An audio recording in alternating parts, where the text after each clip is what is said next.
Ukraine had another free and fair election. It had a smooth and democratic transition from President Yushchenko to President Yanukovych, and this is now the fourth election Ukraine has had since the Orange Revolution that has followed a free and fair process.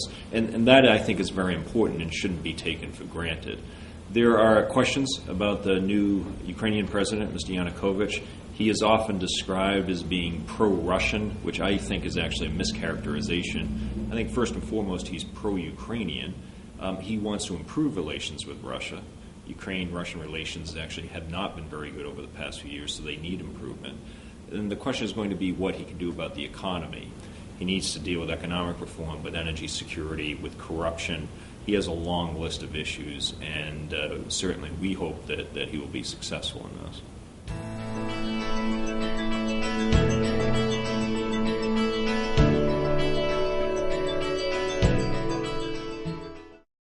Yanukovych is, I think, first and foremost looking out for Ukraine's interests. He certainly had support of Russian officials in 2004 during the presidential election then. But I think what has happened over the years since 2004 is Yanukovych has matured as a politician. He certainly wants to improve relations with Russia. Russia's relationship with Ukraine is very important. The United States hopes to see better relations between Russia and Ukraine. But I think Yanukovych, first and foremost, is looking out for the interests of his country. There will be issues that will test this relationship, including the energy contracts that Russia and Ukraine have signed, and Ukraine's interest in revising those agreements. The Black Sea Fleet will be another issue. The status of Russian language, which Yanukovych seems to have walked back from the presidential campaign, and does not appear as though he's going to try to push that as a second official language. Yanukovych also wants to improve relations with the West, and in particular with the European Union, and he is going to try to strike a balance between better relations with the West and with Russia.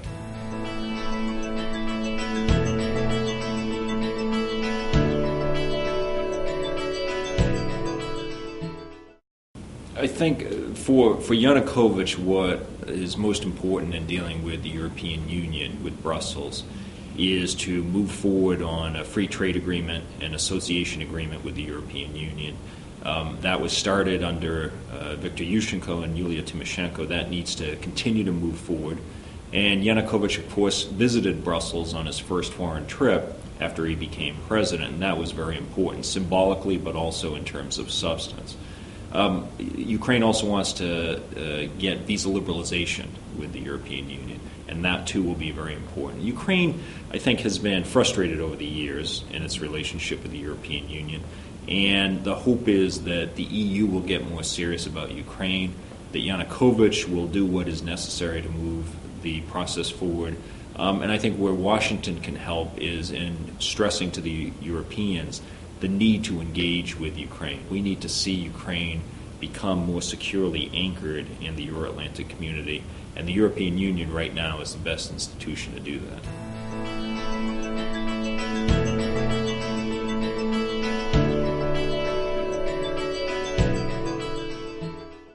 Ukraine is still in the throes of an economic crisis, where last year the GDP declined 15%, where the value of the hryvnia plummeted, where it remains susceptible to pressure from Russia on energy dealings. And so on all these fronts, I think Ukraine is facing a lot of serious challenges. So on the economic front, Ukraine faces its gravest problems. And Yanukovych has brought in some people that have raised some concerns, frankly, about how Ukraine is going to address these issues. The Minister of Energy has close relations with Russia. There have been questions about how he will handle that relationship.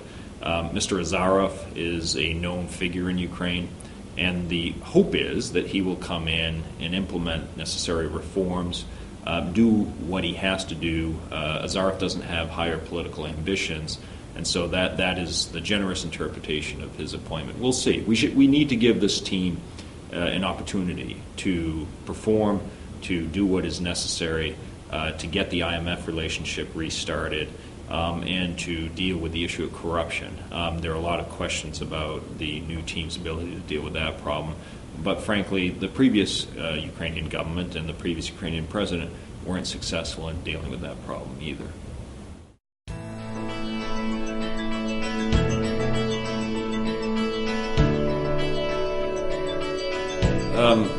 Ukraine isn't going to join NATO anytime soon, but the important thing is that NATO keep its door open to Ukraine should it become interested in joining and meet the criteria necessary for membership. In 2008 at the Bucharest NATO summit, allies stressed that both Ukraine and Georgia will become members eventually. Didn't say when. Ukraine was not offered a membership action plan at that summit, which is what then President Yanukovych was seeking. But we have to remember that when Yanukovych was prime minister just a few years ago, the relationship between Ukraine and NATO was actually quite constructive. There was good cooperation and exercises that were conducted between NATO and Ukraine, and the hope is that that will continue. I think NATO needs to keep a fairly low profile right now. Joining NATO should not be at the top of anyone's list when it comes to dealing with Ukraine. It isn't a popular issue inside the country. In fact, the support for membership has declined over the years. And I think it's something that over time may change, but right now there are other issues that should be at the top of the list of priorities.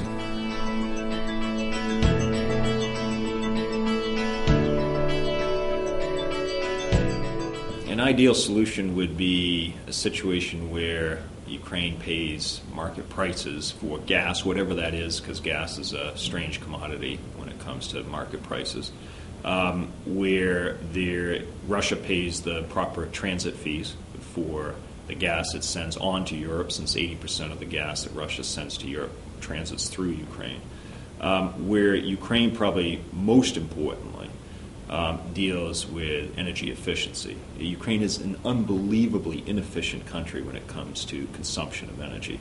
Any deals that are struck between Russia and Ukraine need to be transparent. We've seen all too often over the past few years very non-transparent and sadly corrupt deals that have been struck, particularly in 2006. So energy is a very important issue for Ukraine domestically. It's also an important issue in the Ukrainian-Russian relationship.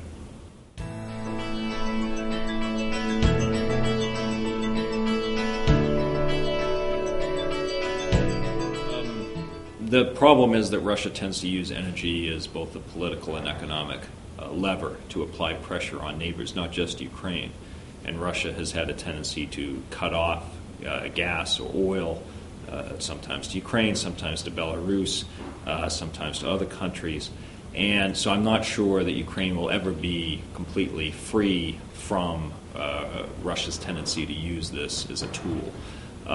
But the hope is that as Ukraine becomes more efficient in its consumption of energy, as Ukraine develops its own resources and alternative sources of energy, and as Ukraine also maintains control and possession of its infrastructure, the Ukraine can reduce its dependency on